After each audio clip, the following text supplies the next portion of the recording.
Dati, isang hamang na tambay lang ako.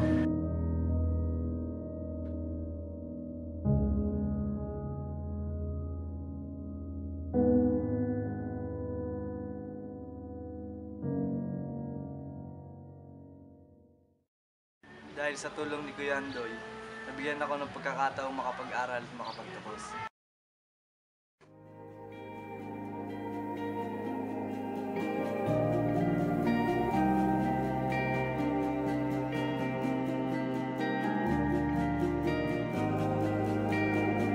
At nakabili ako ng sariling sasakyan.